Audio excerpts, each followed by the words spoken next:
नमस्कार, मैं दौलत शर्मा और आप देख रहे हैं यूआईपी न्यूज। स्वागत है आपका हमारे खास कार्यक्रम राजनीतिक पंचनामा में, जहां पर राजनीति की कई सारी बातें होंगी।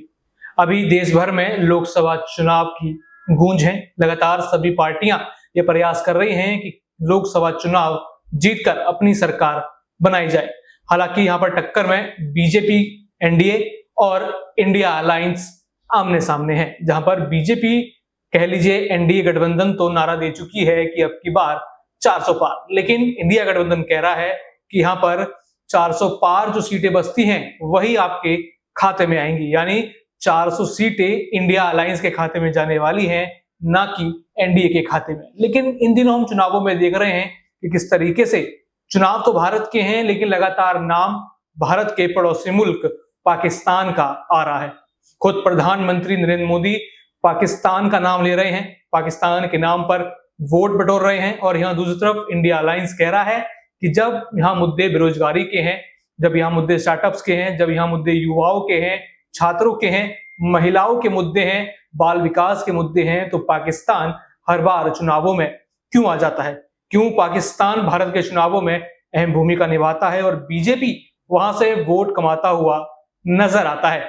आज इसी सभी बात पर चर्चा करेंगे और हमारे साथी आशु हैं, उनसे कई सवाल करेंगे कि चुनाव तो भारत का है, लेकिन चर्चा पाकिस्तान की क्यों है। कौन है वो लोग जो यहाँ पर पाकिस्तान की चर्चा सुनकर वोट देते हैं। हालांकि हमने देखा कि पाकिस्तान के खिलाफ चाहे क्रिकेट मैच हो, चाहे युद्ध हो, भारत हमेशा अग्रसर होकर लड़ा है। और क्रिकेट मैच जब भी पाकिस्तान के खिलाफ होता है तो सबकी सांसें रुक जाती हैं। लेकिन चाहे लड़ाई का मैदान हो, चाहे क्रिकेट का मैदान, भारत का दबदबा देखने को मिला है। लेकिन ये दबदबा मात्र लड़ाई के मैदान में कह लीजिए, क्रिकेट के मैदान में कह लीजिए, लेकिन अब चुनावी मैदान में भी दिखने लगा है। लगातार पाकिस्तान पाकिस्तान आप सुनेंगे, चाहे वो इंडिया अलायंस की रैली हो या फिर बीजेपी की रैली हो। सबसे पहला सवाल में रहेगा कि क्या बीजेपी यहाँ पर पाकिस्तान का नाम लेकर एक चुनावी सहारा ले रही है, या फिर लोगों को दुश्मन देश के खिलाफ भड़का के, या फिर आप कह लीजिए कि जब भी चुनाव आते हैं तो बीजेपी सबसे पहले कहती है कि देखो पाकिस्तान डरा हुआ है, पाकिस्तान में ये हो रहा है। यानी कि अब भारत के मुद्दों से ज्यादा बड़ा है कि हम पाकिस्तान का मुद्दा उठाएं राजनीति में। जी दौलत, बिल्कुल। जैसे कि आपने कहा कि पहले इंडिया पाकिस्तान का मैच और अब राजनीति में पाकिस्तान को इस्तेमाल किया जाएगा। अगर मैच भी होता है तो आप देखेंगे कि उस डेट को ऐसे सेव कर दिया जाता है जैसे कोई वेडिंग डेट हो, क्योंकि इंडिया पाकिस्तान सबसे बड़ा मुकाबला इंडिया पाकिस्तान, यानी कि यहाँ वर्सेस का जो साइन दिखता है तो वही बीजेपी यहाँ पर इमोशंस के साथ, बीजेपी हमेशा इमोशंस के साथ खेलती, चाहे धर्म से जोड़ ले तो अब यहाँ पर देश से जोड़कर खेल रही है कि पाकिस्तान का नाम इस्तेमाल किया जाएगा, जबकि देश में बहुत सारे मुद्दे हैं जिन्हें दिखाकर बीजेपी, जिन्हें उठाकर भी जीत सकती है। लेकिन बीजेपी को लग रहा है कि अगर मैं सीधा सीधा यहाँ पर इंडिया वर्सेस पाकिस्तान कर दूं, अगर मैं यहाँ पर कंपैरिजन करवा के दिखा दूं कि देखो पाकिस्तान वालों के पास ये नहीं है, वहां अच्छी शिक्षा नहीं है, खाने पीने को सामान नहीं है, महंगाई इतनी है, तो इंडिया वाले को लगेगा कि हमारा प्रधानमंत्री बहुत अच्छी है, मौजूदा सरकार बहुत अच्छी है और हम सेफ हाथों में है। तो यही वजह है कि बस इमोशंस के साथ एक गेम खेला जा रहा है। जैसे जैसे चुनाव बढ़ता जा रहा है वैसे वैसे पाकिस्तान बोलने की स्पीड बढ़ती जा रही है कि लगातार पाकिस्तान के मुद्दे के बारे में। लेकिन आप एक बात देखिए कि क्या वोट आपको पाकिस्तान की जनता डालेगी?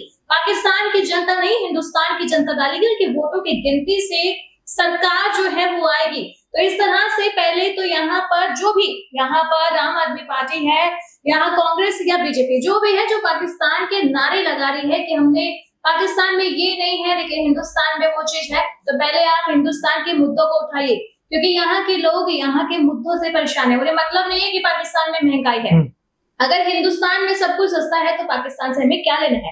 आपको इन सब बातों से प्रॉफिट हो रहा होगा, लेकिन जनता का कोई प्रॉफिट नहीं जा रहा है। तो इमोशनली यहाँ पर बीजेपी का गेम है, पाकिस्तान का नाम इस्तेमाल कर रहे हैं। एजुकेशन और सबसे बड़ी बात एम्प्लॉयमेंट, जिसके लिए बंदा आजकल 12th फेल, पिज्जा पास या बीबीए चाय वाला, ये आखिर नाम क्यों पड़े? क्योंकि इनके पास जॉब नहीं थी, एजुकेशन ली लेकिन जॉब नहीं थी। तो पाकिस्तान को छोड़कर हिंदुस्तान पर ध्यान दिया जाता तो शायद आज उनके दुकानों के टाइटल भी कुछ और होते। यहाँ पर चुनावों में हम देखते हैं कई तरह के भाषण होते हैं। अभी हमने देखा कि खुद प्रधानमंत्री नरेंद्र मोदी कहते हैं कि अगर पाकिस्तान ने चूड़ियां नहीं पहनी तो क्या हम अब उनको चूड़ियां पहना देंगे। सबसे पहले तो ये शुरुआत जो होती है कि एस जयशंकर है या और अन्य नेता है वो कहते हैं कि हम पाकिस्तान की हालत खराब कर देंगे, एक तरीके से हम पाकिस्तान के ऊपर हमला कर सकते हैं। इस तरह के बयान हमने सुने। उसके बाद फारूक अब्दुल्ला कहते हैं कि आप क्यों उनको एटम बम की धमकी देते हैं कि उन्होंने भी चूड़ियां नहीं पहनी है।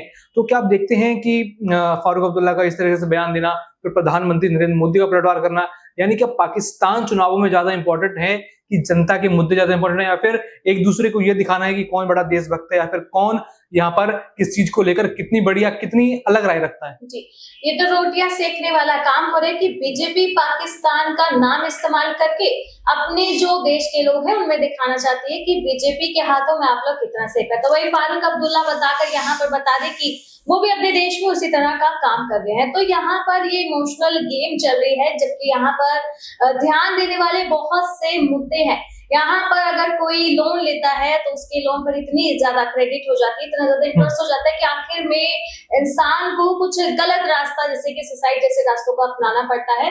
तो सरकार जो मौजूदा है, जो आने वाली होगी, वो मुद्दे भटकाने का काम कर रही है। और इसी के साथ समझने की जरूरत ये है जनता को कि ये सरकार जो आप मुद्दे रख रहे हैं ना उस पे काम करेगी, ना जो मुद्दे इन पे थे वो भी नहीं करेगी। ये सिर्फ और सिर्फ इमोशंस खेलेगी। इंडिया में या तो हिंदू और मुसलमान करवा कर जीत जाती है सरकारें, या भारत और यहाँ पर इंडिया या पाकिस्तान करके देते हैं। आप दूसरी कंट्रीज जो है वहां से अगर कंपैरिजन करें, अगर आपको कंपैरिजन ही करना है, आप जापान जैसी टेक्नोलॉजी यहाँ पर क्यों नहीं लाते? आप वहां क्यों नहीं कंपेयर करते हो कि वहां की टेक्नोलॉजी देखो और इंडिया की टेक्नोलॉजी देखो, भी बहुत पीछे है।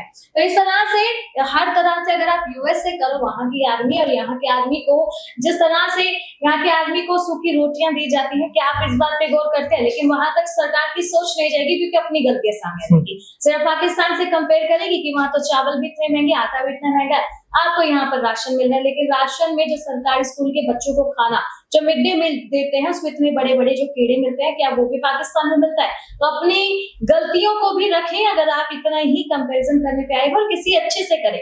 कुछ बड़े जो लोग हो गए जो सोशलिस्ट थे, अच्छे एजुकेशनलिस्ट थे, उन्होंने कहा था कि अच्छों की संगति करो तो आगे बढ़ोगे। आप एक पाकिस्तान से क्या कंपैरिजन कर रहे हैं? आप अपने आप को किसी दूसरी कंट्री से करें जो आपसे आगे है, तब तो यहाँ लोगों को पता भी चले कि हाँ क्या कर रही है हमारी सरकार और बाहर क्या चल रहा है। इन चुनावों में एक नारा दिया है बीजेपी ने, कह लीजिए एनडीए अलायंस ने, कि अब की बार 400 पार। तो क्या जब आप जनता के बीच उतरते हैं, जनता की राय जानते हैं, थोड़ा एनालाइज करते हैं, तो क्या लगता है ये 400 पार आसान है, या फिर एक तरीके से मेंटलिटी लोगों के ऊपर थोप दी गई है कि 400 पार, या फिर एक कहा जाए स्ट्रेटेजी है?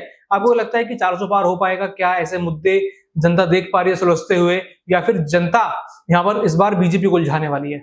जी, जैसे कि ये मुद्दा यहाँ पर जो एक नारा है 400 पार, उम्मीद है कि हो जाएगी बीजेपी 400 पार, क्योंकि इंडिया यहाँ पर बता दें कि सेकुलर है। आपको यहाँ पर कई ऐसे धर्म मिलेंगे जो कहीं ना कहीं रजिस्टर्ड भी नहीं है, और इसी के साथ हर धर्म उनके अपने भगवान, और जो सरकारें यहाँ पर वो यही कर रही है कि आपके धार्मिक भावना से खेल रही है। आपके जैसे कि राम मंदिर से लेकर हो गया, या फिर आप सिखों के लिए बता दें कि जो पाकिस्तान के कॉरिडोर को खुलवाएगा, बहुत सी ऐसी चीजें की गई कि पूरी कम्युनिटी अब कहती है कि हम तो बीजेपी को वोट करेंगे।